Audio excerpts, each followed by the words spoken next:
मंगलवार दोपहर ठीक 2:45 पर जब आसमान साफ था, सूरज पूरी चमक के साथ घाटी को निहार रहा था, तभी जंगलों के सन्नाटे को चीरते हुए 5 आतंकियों ने उस मैदान में कदम रखा जहां टूरिस्ट घुड़सवारी कर रहे थे। हंसी मजाक और तस्वीरों के बीच कुछ ही मिनटों में चीख पुकार में तब्दील हो गया सब कुछ। गौरतलब है कि ये आतंकी सेना की यूनिफॉर्म में थे, जिसे किसी को शक भी नहीं हुआ। और फिर अंधाधुंध गोलियां भी वो जो धर्म पूछकर चली। पुरुषों को मुख्य तौर पर निशाना बनाया गया। जब एक महिला चिल्लाई कि मुझे भी मार दो, तो जवाब मिला, नहीं, तुम्हें नहीं मारेंगे, तुम जाओ, मोदी को बता दो। अब तक की पुष्टि के मुताबिक 26 लोगों की मौत हो चुकी है। इनमें यूएई, नेपाल और अमेरिका के नागरिक भी शामिल हैं और 2 स्थानीय लोग भी शामिल हैं। ये केवल हमला नहीं था, बल्कि एक संदेश था, एक सोची समझी साजिश थी। अगर बात करें घटनास्थल की, तो बैसरन घाटी एक ऐसी जगह है जहां सुरक्षा बलों की तैनाती नहीं होती। कड़ी ऊंचाई, घने जंगल और गाड़ियों का ना पहुंचना आतंकियों के लिए मानो सोने पर सुहागा बन गया। जब तक सुरक्षा बल पहलगाम से बैसरन तक पहुंचे, बहुत देर हो चुकी थी। आपको बता दें कि हमले के बाद टीआरएफ यानी द रेजिस्टेंस फ्रंट ने इस नरसंहार की जिम्मेदारी ली है। टीआरएफ, जो कि लश्कर-ए-तैयबा से जुड़ा एक आतंकी संगठन है, ये वही संगठन है जो पिछले कुछ सालों से घाटी की डर और नफरत फैलाने का साजिश रच रहा है। पर एक सवाल ये भी उभर कर आता है कि आतंकियों ने हमले के लिए यही जगह क्यों चुनी? क्यों बनाया गया निशाना उन टूरिस्टों को जो शांति और सुकून की तलाश में आए थे? जवाब साफ है, उनका मकसद साफ था, भारत को कमजोर दिखाना। पूरी दुनिया की निगाहें इस वक्त भारत पर हैं, खासतौर पर अमेरिका के उपराष्ट्रपति जेडी वांस भारत दौरे पर हैं। वैश्विक मीडिया यहाँ मौजूद है और प्रधानमंत्री नरेंद्र मोदी उस वक्त सऊदी अरब की यात्रा कर रहे थे। लेकिन जैसे ही खबर मिली, उन्होंने दौरा बीच में ही छोड़कर वापस लौटने का फैसला किया। आपको बता दें, यह आतंकी हमला पिछले 25 वर्षों में पर्यटकों पर सबसे बड़ा हमला है। साल 2000 में अमरनाथ बेस कैंप पर ऐसा ही एक हमला हुआ था, जिसमें 30 से ज्यादा लोग मारे गए थे। वहीं दूसरी तरफ हमले के बाद घाटी की सड़कों पर सन्नाटा पसरा हुआ है। टूरिस्टों ने होटल छोड़ दिए हैं, लोगों ने बुकिंग रद्द करना शुरू कर दिया है। डर फैल चुका है। कश्मीर एक बार फिर उसी अंधेरे की ओर धकेला जा रहा है जहां से वो धीरे धीरे बाहर आ रहा था। बात करें उन चेहरों की जिनके सपनों को गोलियों से छलनी कर दिया गया, जो लौटने वाले थे, मगर उनकी किस्मत को शायद ये मंजूर नहीं था। मृतकों में कानपुर के कारोबारी शुभम द्विवेदी थे, जिनकी शादी महज 2 महीने पहले फरवरी में हुई थी।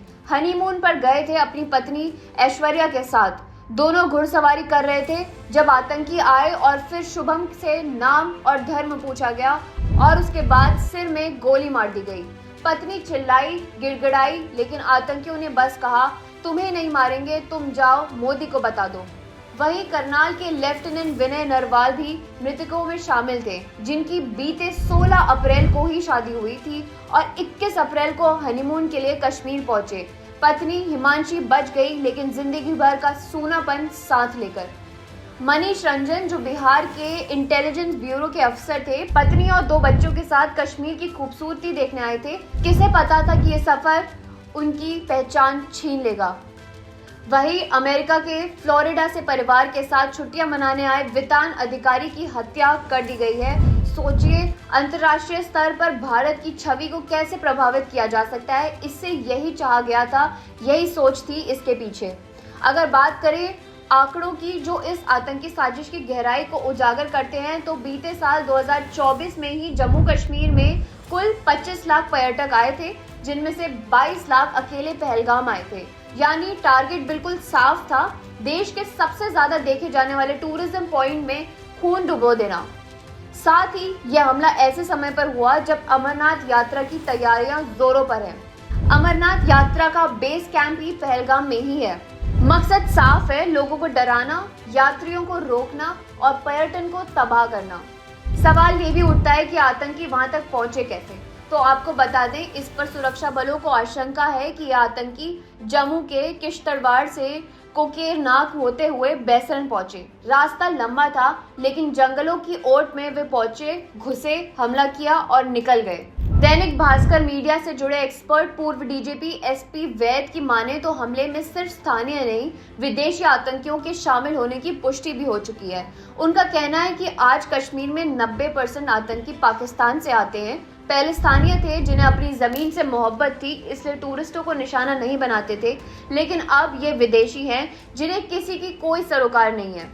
दूसरी ओर इस हमले के पीछे एक और बड़ा मकसद भी छिपा है और वो था भारत में सांप्रदायिक तनाव फैलाना। जब हमलावरों ने सभी को कलमा पढ़ने को कहा तो जो नहीं पढ़ सके उन्हें गोली मार दी गई। मकसद सिर्फ हत्या नहीं था, एक विशेष वर्ग को निशाना बनाना भी था और इसीलिए अब सरकार अलर्ट पर है। प्रधानमंत्री मोदी ने खबर मिलते ही गृह मंत्री अमित शाह को फोन पर तुरंत कश्मीर भेजा। शाह मंगलवार रात श्रीनगर पहुंचे, उच्च स्तरीय बैठक की और अब खुद घटनास्थल का दौरा करेंगे। वहीं पीएम मोदी भी आज दिल्ली में बैठक लेंगे और सुरक्षा व्यवस्था की समीक्षा करेंगे। इसी बीच कश्मीर घाटी में अलगाववादी और मुख्य धारा की पार्टियों ने मिलकर बुधवार को बंद का ऐलान कर दिया, यानी घाटी फिर एक बार उसी डर के साए में लौट रही है जिससे बाहर निकलने में उसे सालों लगे थे। बता दें कि हमले के बाद से ही आर्मी और इंटेलिजेंस दोनों का सर्च ऑपरेशन जारी है। बेसरन को सुरक्षा बलों ने चारों तरफ से घेर दिया है, लेकिन सच्चाई तो यह है कि आतंकवादी जिस इरादे से आए थे, इस हमले से वो अपना मकसद हासिल कर चुके हैं। एक ऐसा हमला करके गए हैं जिसने देश की आत्मा को झकझोर कर दिया है। इस हमले के साथ ही सवालों की एक लंबी सूची भी बन गई है। क्या यह घटना भारत की अंतर्राष्ट्रीय छवि की घूमिल करने की सोची समझी चाल थी? क्या पाकिस्तान फिर से अपने पुराने प्रॉक्सी वॉर एजेंडे पर लौट आया है? क्या इस हमले से कश्मीर का पर्यटन पूरी तरह से चौपट हो जाएगा? और आखिर में एक सवाल जो हर नागरिक के दिल से गूंज रहा है, क्या हम सच में सुरक्षित हैं? सवालों के जवाब जो भी हो, मगर अभी का सच ये है कि देश की खूबसूरती की पहचान कश्मीर की घाटी एक बार फिर खून से लाल है और साजिश रचने वाले अब भी छाव में छुपे हैं। न्यूज़ मीडिया इस हमले में सभी शहीदों को, सभी जान गंवाने वालों को भावपूर्ण श्रद्धांजलि अर्पित करता है।